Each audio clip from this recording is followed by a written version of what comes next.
Okay. Erev Tov, and thank you for enabling me to do this tonight instead of last night. The reason I did this was that normally I have no problem teaching if just one person shows up. But I think we have some very fundamental things that we're going to see tonight, and hopefully we'll get to it all. That I want to make sure everyone was on the same page, almost literally. A little background, we're in the middle of chapter 14, Perek Yud Daled. I'll put on the screen where we are in a minute, but just kind of a summary of the first part of this chapter we talked about is the idea. He's giving us in the beginning of this chapter a concept. First, he tells us that absolutely everyone can be a Benoni, is a Benoni, that there are Yechidim in this world. He's going to expand on that tonight. That are tzaddikim. Our she'ifa, our drive should be to be the best Benoni we can be, and that we understand as a Benoni, we have the option and the ability, everyone has this ability, to have control over the machashava, dibur, and maaseh. The thought pops into my head, I start to want to do an action, I want to say something. I have the ability, again, barring any physical problems, to be able to stop those. And that's the hallmark of the Benoni. We said this many, many times already, not we, the Balatanya, that's one of the hallmarks of the Benoni, the ability to step up and do the right thing as necessary and to prevent that next step. Then he tells us also a bit of an idea of how to start now. Again, until now, it's great. It's in theory, all these things are wonderful. Tachlis, what am I supposed to do with this information? So he says, when it comes to thought, speech, and action, machshava, dibur, maaseh, there is an idea that we should put into our heads, and that is, you don't have to look at the page right now, but I'm just reading in one line. I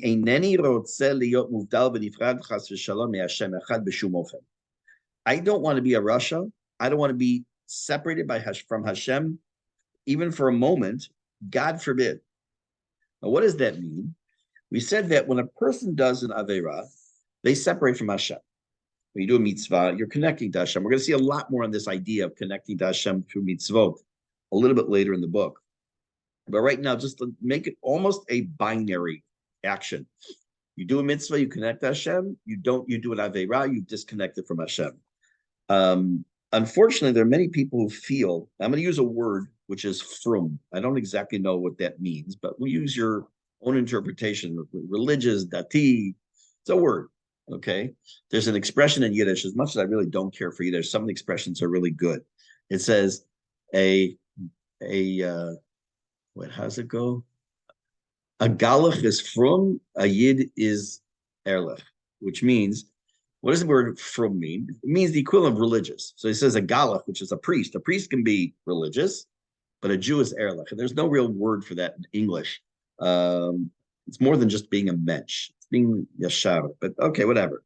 But let's just use the word because it's a word that it's thrown about. Many people believe they live a frum, quote unquote, lifestyle. Automatically they're connected to Hashem. Look, I get up in the morning, I say Modeh, I go to shul, I put on tefillin, I say brachot during the day. So of course I'm connected to Hashem. But if I do an Aveira, it doesn't take away that connection. It doesn't break the connection.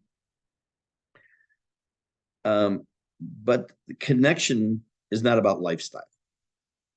Connecting to Hashem is not about lifestyle. How do we connect to Hashem? Through mitzvot. If I have my phone, okay, this is not a great example, but it's popped into my head, and I want to charge it, and I have put the charging the adapter into here, and I take the plug and I walk around with it all day long. As much as I want to have it charged, until I actually plug it in, I'm not charging. Okay, and matter of fact, not only not charging, the battery's starting to go down. But I really want to. I'm really playing the part here. I have a thing to connect, but I don't connect, so it doesn't charge me. So too, we have these things that connect us to Hashem, and those are the mitzvot.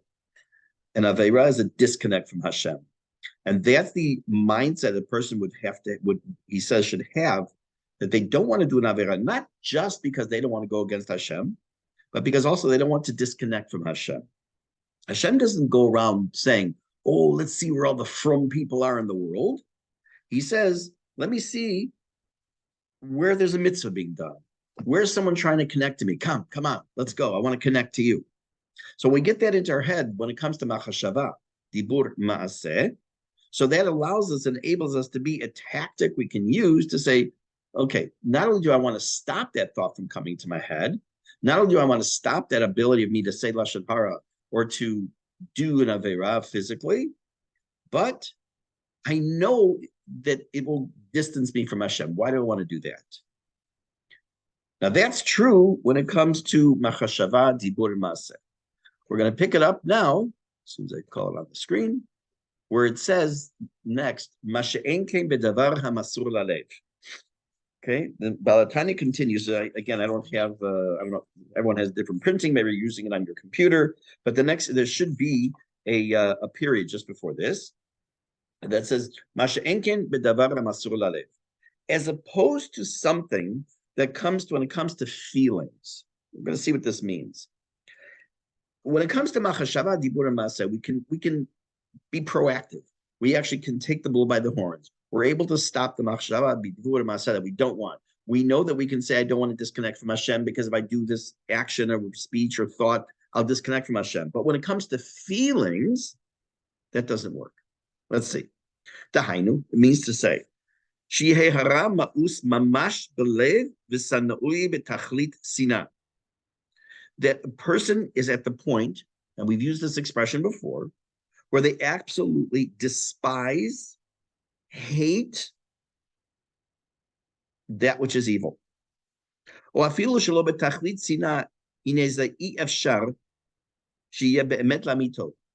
Even if it's not complete sinah, it still cannot be completely truth. I'll explain this in a minute. Until a person's at the level and strength of the ahava b'tanugim, to enjoy, to be enjoy with God as if it were a part of the world to come. Okay, that's a lot of words. What's it really mean? Let's take two averot, two random averot. One is eating pork. And one is, I don't know. Someone want to suggest a random Avera? Come on, throw it out at me. Pork was good. No, but I need two extremes. I need an extreme. Something that people are like, oh, okay, it's an Avera, but hey. Anything. Give me something. I know pork is good. About something really minor? Yeah. None of them are minor. I know. Okay, lashon hara. Okay. So let's say a person who is not very careful in their lashon hara, they may, when they think about the idea of speaking lashon hara, they may say, I can't help myself.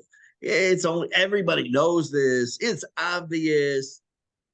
But you say, look, would you like to try a piece of chazer? Would you like to try a piece? Oh, that's disgusting. I would never want that. Ew, that's horrible. Think of your worst food. What's the word? Thing that makes you like grossed out by something. Revulsion. Revulsion. Your biggest revulsion in food. And then to have that feeling about an Avera, only the tzaddik has that with all Averos. We've already discussed this when we talked about the tzaddik. The Benoni can have a revulsion of some extent against certain Averot, such as eating chazer, bowing down to an idol, these things. But most of the Averot, a person who's a Benoni doesn't feel a sense of true revulsion and hatred. That's the hallmark of the tzaddik. Now I'm going to read a couple more lines, and then we're going to look at Rav Steinsaltz. I sent in a message yesterday, I think. We're going to rely tonight heavily on Rav Steinsaltz and some things. And we're going to also come up with a brand new definition for something, which is absolutely astounding. I love it. Let's continue. Okay, so first of all, what's he telling us so far before we go into the Peirush of Rav Steinsaltz, before we continue? So the Balatani is telling us that the truth is that anyone can be a Benoni by controlling machashava, dibur, and maseh, as I mentioned. But only a tzaddik controls his heart and can be completely repulsed by ra and avera, by evil and by sin. And not only that, we're going to see now that a tzaddik can experience olam haba in this world. How? Let's take a look. Again, let me read like 2 or 3 more lines. I'm going to go back. And on this, Chazal said, Olamcha tir'eh b'chayecha. Your world you will see during your life. Ve'ein kol adam zoche lazeh. Not every person is zoche to see the olam haba aspect, so to speak, in this world. Kizehu ke'en kibul sachar, because that's the kind of like receiving reward. Ukedichtiv avodat matana etenet kuhnatchem v'chulei moshe katavti b'makom acher. Okay. I'm purposely not translating this last little bit. What I want to do is take a look at a couple of slides now and have him help us get through what is it that's going on here. We have to also understand and one more point, and I'm going to just make it brief, and then we're going to have Steinsal's talk before we get into the next section. You will remember, I hope, that when we've spoken about Tzaddik and Rasha over time, and Benoni, that we made a comment that Hashem, so to speak, plants X amount of tzaddikim in every generation. And what did that mean? That he gave a special neshama as a gift to certain people. That's what it talks about, this last quote. Avodat matana etenet kuhnatchem. What's this matana that Hashem gives? A handful of people are zochim to receive this special neshama. How does that play out? What does that have to do with our chapter? We're going to see shortly. Let's first take a look at this. Let me make this bigger. I'm going to start right here at the top. It says, this is where we started this just now a few minutes ago. As opposed to when it comes to feelings, this eitzah, this idea of saying, I don't want to be disconnected from Hashem, that doesn't work when it comes to feelings. Dahainu, meaning, we already said before that to be completely repulsed and literally hate ra and chet and sin, that's the level of a true tzaddik. A tzaddik gamur. Or maybe not even complete hatred, but still some level of hatred.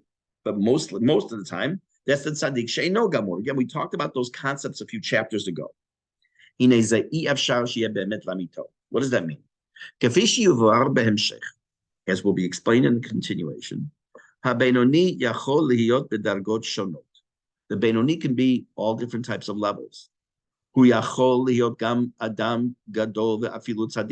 can be a great person, even a tzaddik. And that's in quotes because it's not the tzaddik that we're talking about. But Muvan said, in that meaning, he doesn't just go through the motions through a mitzvah, but he acts both in quality and quantity, and goes above and beyond what he has to do. Adam kazeh, such a person,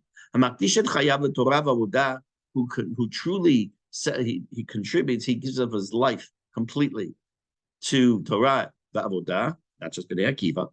It's possible while he's acting, and while he's doing his effort,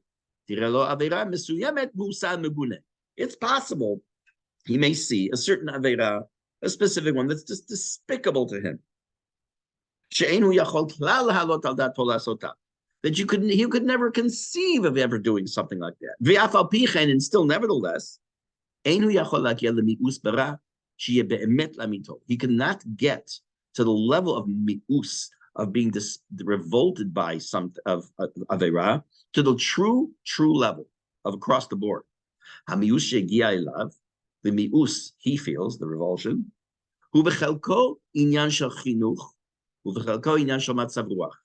part of it is because of his education. Part has to do with his mood. But it's not something that is truly part of his nature. So what is it, the difference? By the way, I'm kind of, I don't want to say beating a dead horse because it's not at all, but I want to really stress this point here before we go on, because it's going to help us understand a lot. The difference between the tzaddik and the benoni. The tzaddik is at all times of any avera, of any ra, is despised by. The same way you and I might feel about pork or avodah zarah or something like that. Like it could never, in a million years, could I conceive of doing such an act. They feel about that every single thing. Everything that is a chet, everything that's an avera, everything that's a sin, everything that's evil, to them is just as despicable, no different than not putting the mezuzah up the right way. Is this? I could never conceive of something like that. As an aside, I had a discussion with someone. I may have mentioned it here also. That we tend to give the example of chazer, pork, pig, as an example from like a bad avera, and people don't necessarily, and because it's unique, people tend to focus on that one. But I think I've mentioned before in different venues that if you're given a choice of eating a piece of broccoli that has not been checked for bugs and eating a ham sandwich, but you have to eat one of them, you're better off eating the ham sandwich. Because the ham sandwich has one of it. Eating a bug has 6 of it. So it's not just a reminder you should got to check your vegetables, but it's also understanding that as bad as chazer is, and has become like the paradigm of a really, really bad avera as far as being despised by something, it's not one of the worst, not by a long shot. Ella, let's take a look a little further. This is I just read the text. The hating evil, again, we use the word ra, not in the terms of like evil in the world or stuff. This is the text, what we used before. Doesn't happen by itself. Where does it come from? It comes along with a love of Hashem that is the love of ahava b'ta'anugim. I have to go back now. We have to remind ourselves, what does that mean? We talked about 2 general categories of love when it comes to love of Hashem. There's the ahava rabbah, this ahava kerish pe'esh, the ahava kerish pe'esh, like this burning love of God. And there's the ahava b'ta'anugim, this calm, tranquil love of Hashem. And without going through the whole shir again, the higher level, and that which is the level of tzaddik, is the ahava b'ta'anugim, is the calm, tranquil, that's their continuation of life relationship to Hashem. Out of that, the outgrowth of that kind of love is sinat hara of all things.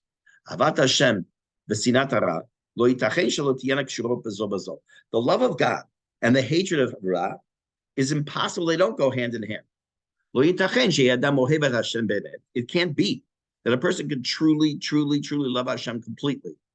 V'lo yisnevi in as b'ra be'emet amitot, but not to be then repulsed by Ra completely. U'leidach gisa, the other side of the coin.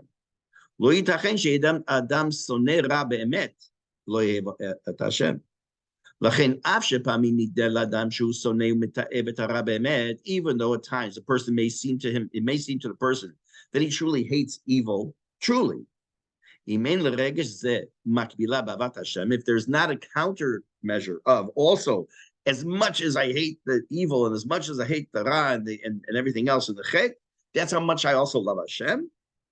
On that level of the tranquil love, why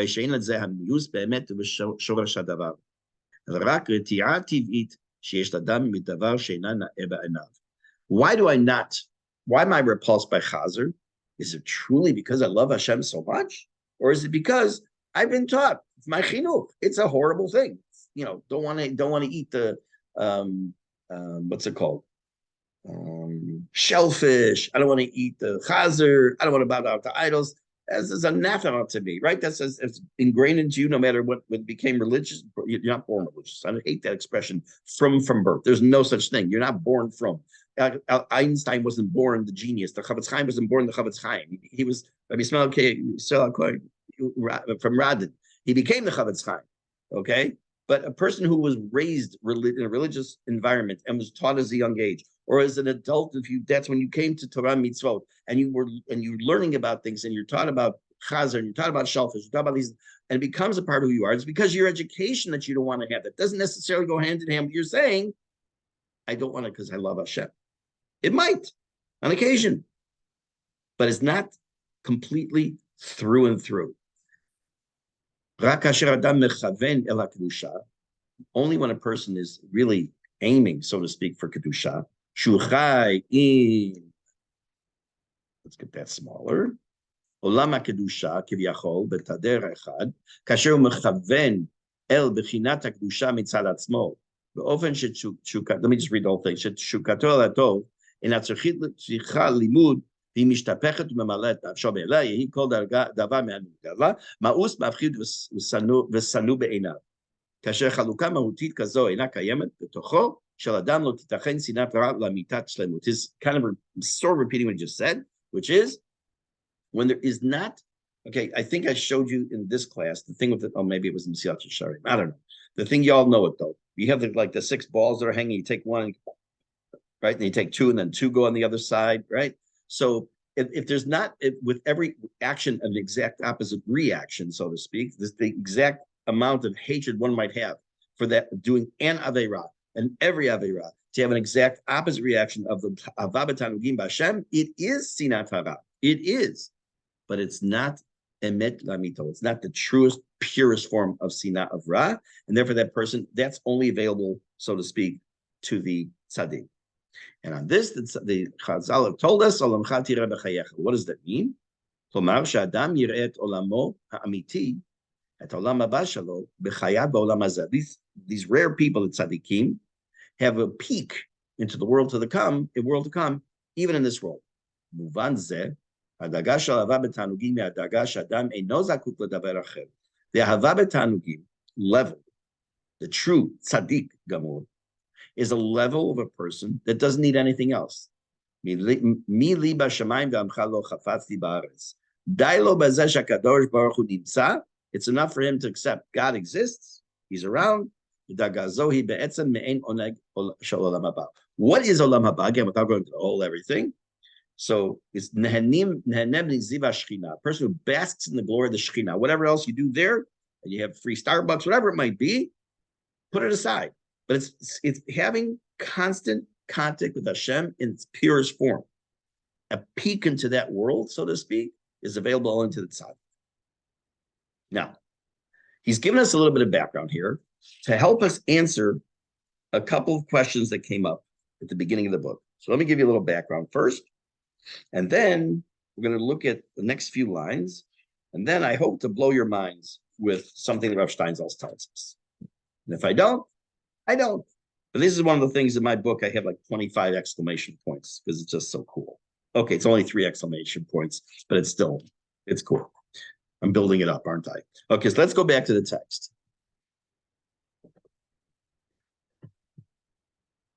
Let's move down.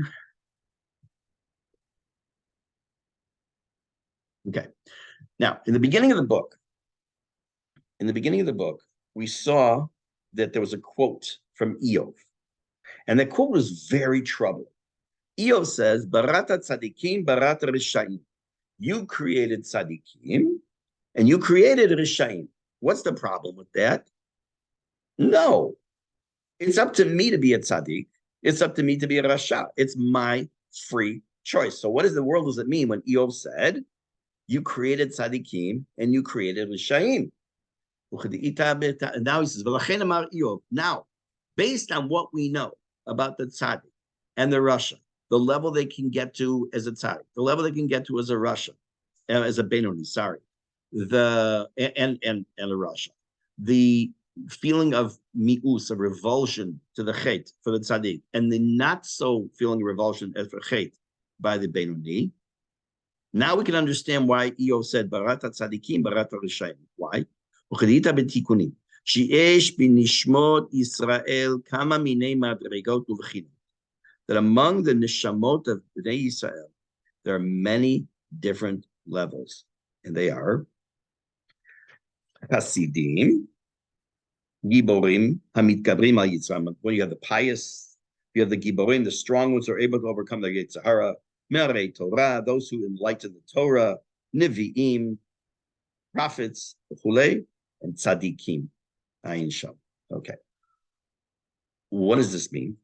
How do we understand now what Eov was telling us? So let's take a look at what Rav Steinsaltz says. First, I'm going to understand the question.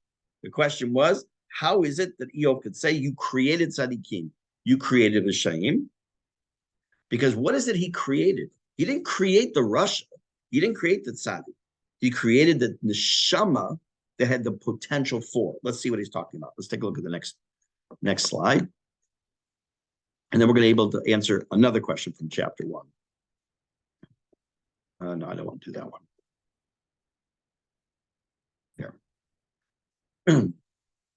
The problem was, how is it possible that Eov could say,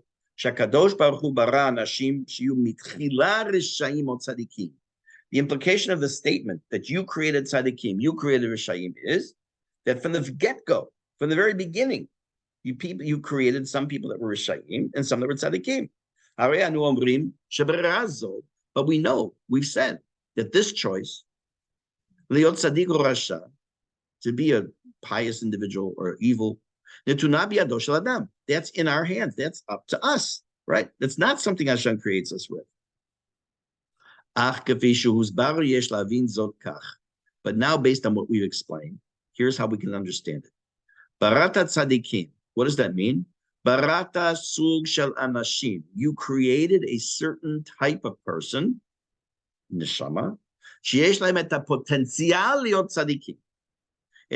That person has the potential to be a tzaddik. Barata rishayim. You created rishayim. What does that mean? Barata sug shel anashim. You created a type of individual. Shein lahem potenzial liot tzadikim. They don't have the ability. They don't have the potential to be a tzaddik. They're neshama. It's not the sug aleph. It's not the top. It's not the Cadillac or the Mercedes or whatever. They are the ones who have the ability, who are able to be beinonim. Therefore, there are two types of people. Yesh tzadikim. There are tzadikim. Me'atim shebema'atim. A small amount of the smallest amount. That they have the ability, they may be able to arrive, to get to a true change of their character, to the point that they can get to the point of the love of Hashem of hava b'ta'anugim. Anashim elu, those people, those kind of people can get to this level of peace in their lives, that they can get to the point in their lives that the next world, so to speak, they'll see during their lifetime. They will receive a reward for their action, their work. It's meant for the next world, but even during their lifetime. How? Because the same level of connection to Hashem they'll have in the next world, they will have a peek at that already in this world. That's the tzaddikim. Barata tzaddikim. You created those neshamot that have the ability to get to that. The yeshanashim, kol shar b'nei adam. That means all other people. Shelolam lo yagiu l'shlemut b'chayehem l'olam hazeh. They will never truly achieve perfection, completeness in this world. Kevan shebechelek mesuyam. Because in some of them, belibam pnima, their inner heart, and tamid kirishayim, they're really more like rishayim. Nevertheless, when they go to war against the forces, when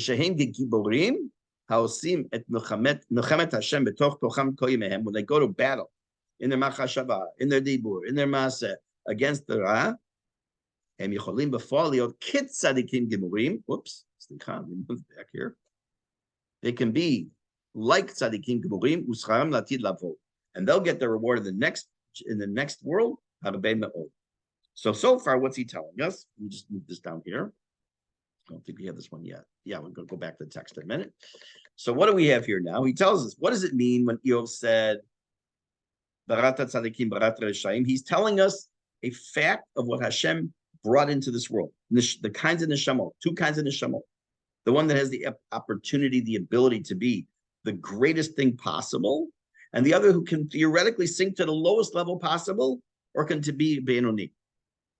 It doesn't mean the person will be, and we're going to see this inside in a minute. It does not mean the person is going to be a tzaddik. Just because Mr. X or Mrs. X got this special neshama does not guarantee they're going to be a tzaddik.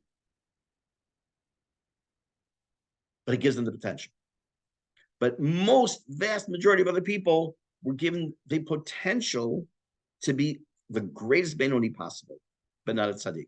And again, we talked about this before. Well, that's not fair. You want fair? It's not this. Life is not fair.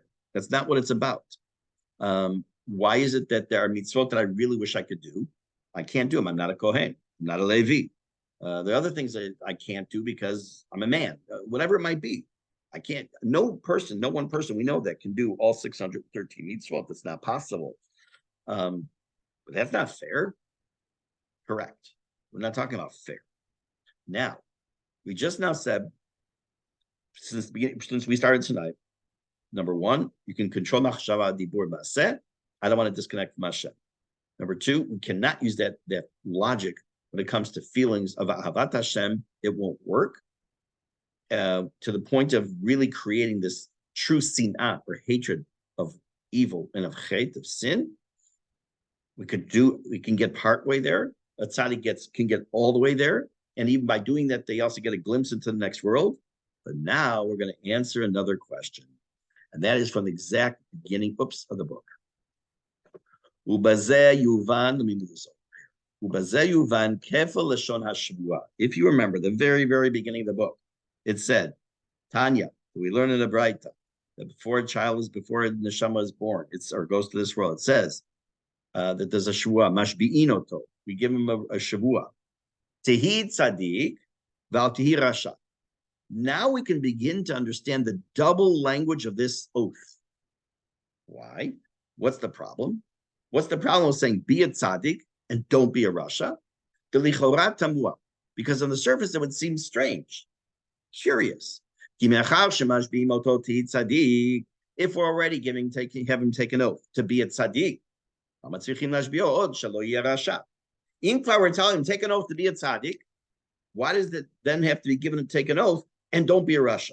Say, take an oath to be a tzaddik. Ella, mishum she'en kol adam zocher liyot tzaddik. Because not every person, as a matter of fact, very few, can be zocher, can actually merit to be a tzaddik. Ve'en ladam mishpat ha'bechira bazeh kol kach. We really don't have a choice in becoming the true tzaddik, as described by the Baal HaTanya. V'yitaneg al Hashem be'emet, to be a person who is completely enraptured by Hashem, and that he will truly be repulsed by evil. Therefore, let me read this and then we're going to talk about it. Therefore, they give a second oath. If you're not going to be a tzaddik, and because you don't have the ability to be a tzaddik, because you weren't given the neshama of a tzaddik, at least don't be a rasha. For that, the concept of free choice, everyone has that ability, a free choice, to rule over his desires, to conquer his Yetzer Hara, and he won't be able to be a rasha even for one moment of his life. Whether it comes from staying away from things you shouldn't do, or doing things you should do. Okay. Let us take a look. This is very nice, what he said. Explain now why it says this double expression. He says to every neshama, be a tzaddik. But not every neshama can be a tzaddik even if they try. Therefore, it says, in kvar, you're going, alti rasha, don't be rasha. Fine, very good. Now, let's talk about this hidden, deeper meaning. As soon as I get to here. Okay, let's make this a little smaller.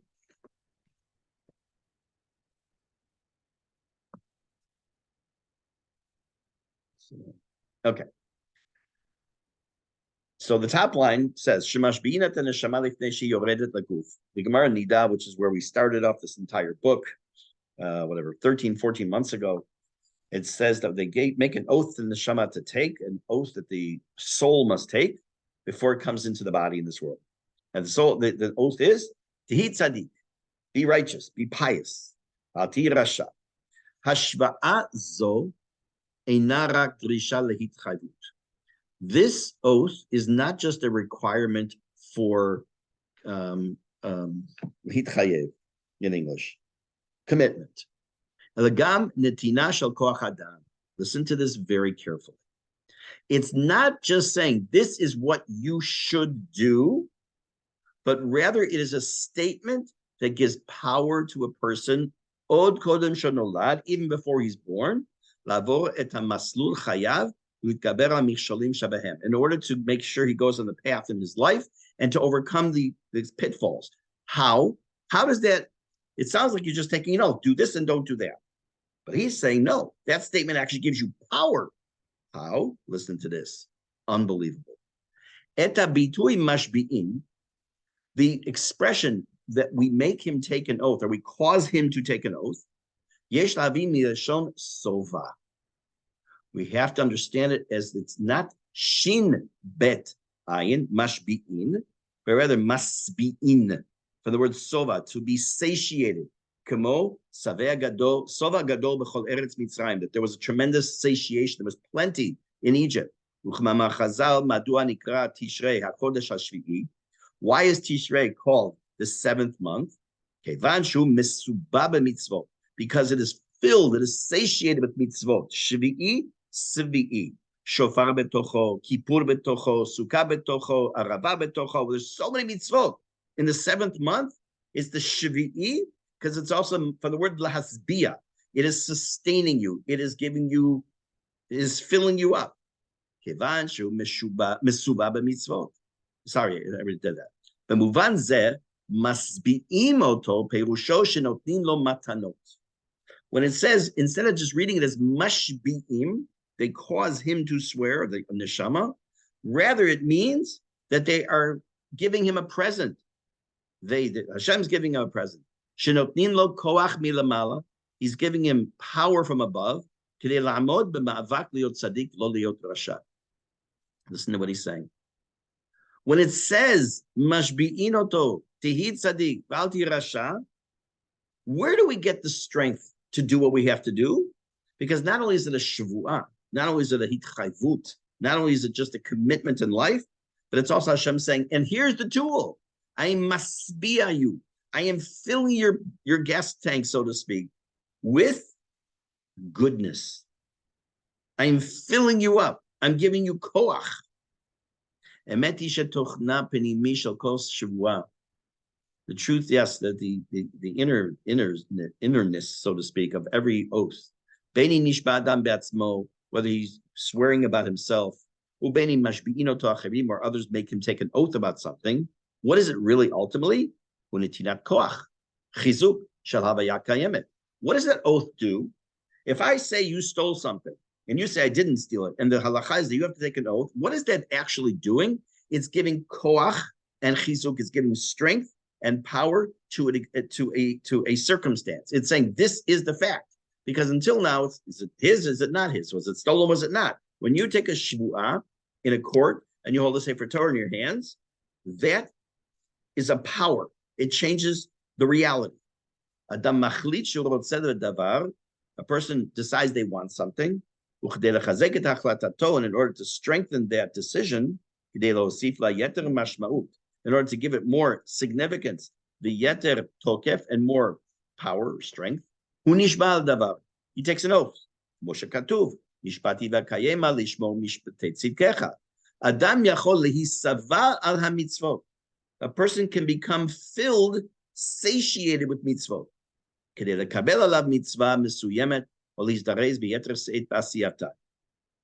order to be able to do the mitzvah with zvizut, with alacrity, I think that's the right word, and the best way possible. A shvuah, an oath, therefore, is in fact an acceptance and a strengthening of something that exists. The oath that they require the baby, again, the neshama, to take. Tihi tzadik v'al tihi rasha, be a tzadik, and don't be a rasha. צריכה להיות מובנת כחיזוק שמוסיפים בו.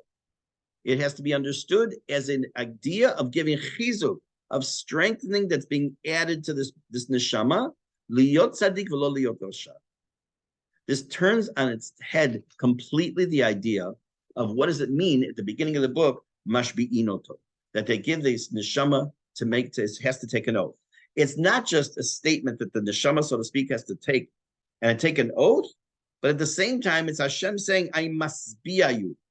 I'm giving you, I'm satiating you. Where do we know this word from famously? Of course, ve'achalta, ve'savata, uverachta. By the way, that's the way you pronounce it. It's not ve'achalta. Ve'achalta. You will eat, you will be satiated, and you will make a bracha, being birkat hamazon. But ve'savata, there's a halachic difference in what that means, if you're full or not. What happens if a person is not sure if they said birkat hamazon? So we know that Birkat Hamazon is a mitzvah from the Torah. It's one of the only two brachot in the Torah. We've talked about this before. And we also know that when there's a safek, when you're in doubt about something that's from the Torah, you have to be machmir. Something is derabanan, you can be mekel. You're more stringent on a doubt about something that came from the Torah and more lenient on a doubt when it came. So if I'm not sure if I made a bracha on an apple, I don't make a bracha because I'm not sure. But if I'm not sure if I benched, I said Birkat Hamazon, I might have to say it again. Why? Because it's a safek, a doubt that comes to the Torah. But what if I'm not full? I ate a sandwich, but I'm definitely not full. I have to bench, but that's a rabbinic level benching. Why? I'm not full. Torah says, "Ve'achalta you'll eat, v'savata you'll be full, uverachta." That's when you bench. You say Birkat Hamazon. So now, if I only eat a sandwich and I'm not full, and I'm not sure do I bench or not, I don't bench. But if I'm sure, if I don't know, but I'm absolutely full, I do bench because now it's a safek deoraita, a biblical-based, a Torah-based safek. Why am I saying all this? Because the concept of svi'ah means to be filled up, to be full with something, and that's what he's saying is the meaning now behind the beginning of the book. It says mashbi'inoto, alti tzaddik, tihi tzaddik alti rasha. On the one hand, we're told what Eov meant about barata tzaddikim, barata rashayim means the concept, the ability, the potential tzaddik, the potential rasha, and the kind of neshamot that came down to this world. In addition to that, we know that when these potential neshamot, or these neshamot, are about to come down to the world, not only they take this oath to be the tzaddik, to strive to be a tzaddik, and we're going to talk about that more, how you strive for a tzaddik if you're only a neshama of a Benoni, but it also means Hashem is giving them the power to do that. He's filling him with the power to be the tzaddik and to strive for the best level Benoni or tzaddik possible. Okay, that was a lot. That was a mouthful, I think. We're going to stop. If you're using a book, almost every printing will have 2 dots where we just left off. Oh, sorry. Let me see if it has 2 dots there. No, this one has a period. Okay. So what I'd like to do next week is to kind of give a little summary of what we did tonight, in a couple minutes. And then I doubt we'll finish the parak next week, but we'll hopefully get near the end of it. And to kind of give a little bit more information he's going to give us now to balance out this whole idea of tzaddik and rasha and benoni, and how does this all fit in between potential, actualizing the abilities and kochot Hashem gives us. So just one last comment. It's like, imagine you give someone a new job. You hire them to be an accountant, but they don't know math. They're not going to be a very good accountant. So what do? You want them to be an accountant. You think they're great. They're going to be great with numbers. So you sit and you teach them, and you teach them, and you teach them. It's okay. Now go do the best you can possibly do. Help our company, help yourself. There's profit sharing. And if you do great also, now you give them the kochot. You give them you got to do the right thing. You got to do the best you can. And here's the tools with which to do it. That is the shmu'ah that Hashem gives to the neshama before it comes down to this world. Okay, I'm going to go breathe. I wish you all a good evening, and thank you very much for being here tonight.